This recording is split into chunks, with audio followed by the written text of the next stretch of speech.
Hello everybody, this is Hammer Striker here. We've got the XDM 4.5 Elite Tactical OSP that was lent to us by Springfield Armory, and that's a long name, but it kind of describes all the different features.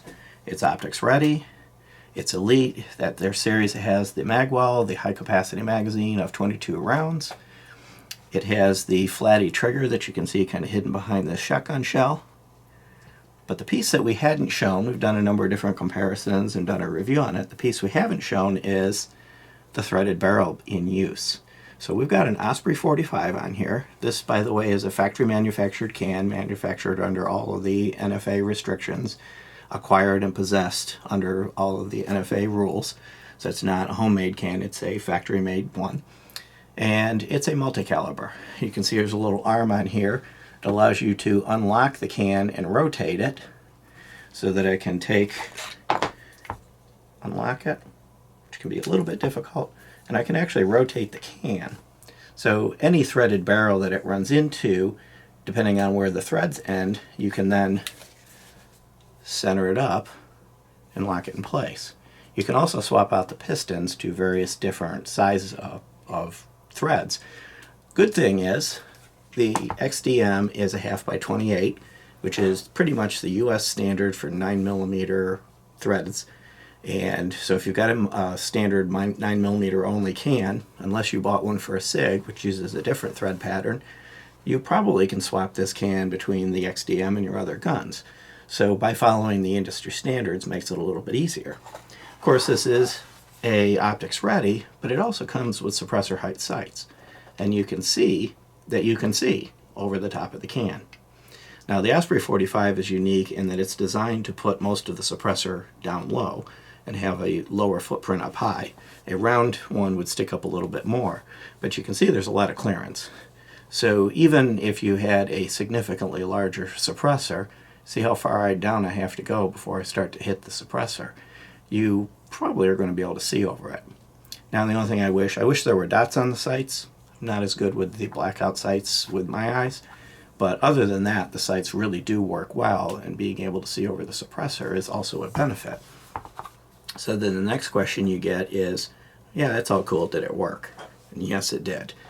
With this suppressor running, and of course we'll have the range footage in the video, but we ran subsonic ammo, and we also 147 grain subsonic, and we also ran standard 115 grain. Ran flawlessly. Not a malfunction, no issues with cycling, no issues with ejection. It just worked. Of course, the subsonic is quieter, and a larger can is going to produce a little bit more noise reduction than a smaller one. But as far as trying to have to be picky about what ammo I ran in it, nope, it just worked. The suppressor had minimal effect on point of impact versus point of aim, and it didn't really affect the usability of the gun. Now, one of the things that I noted with it is because it's a much longer can and it's a longer gun, I get a little bit more bounce at the end with the Nielsen device functioning and everything during the cycling. It tended to kind of bounce a little bit. And by the way, yes, you could run hollow points through this without a problem. We didn't actually test it with hollow points. Most hollow points tend to be supersonic. The whole purpose is defense ammo, so you're going to get a little bit more of a crack, but they don't affect the ability to run through it. And that is, of course, that hollow points are designed to expand, but they don't expand till they hit something. So they're not going to expand the minute they leave the barrel. They're not going to expand down the length of the suppressor. They're going to expand when they hit a target. Otherwise, they wouldn't fly stable. So yeah, you can run basically any ammo you want. That is one of the important things with a gun, if you're going to put a suppressor on it, is that it not be touchy about the back pressure. The different weights of bullets, the different speeds are going to affect the cycling and the pressure. Some guns will work only with a certain type. For example, when we got the Glock 22, we found that it wouldn't run hollow point ammo with the suppressor on it because of the weight. Not a problem with this. That was the Glock 44 chambered in 22 as an example of one that having a suppressor on it affect what you could run. This just worked reliably. So overall, if you're looking for a tactical pistol, you want all of the tactical features, or tactical, depending on which way you want to look at it. You've got something interesting to hang off the muzzle.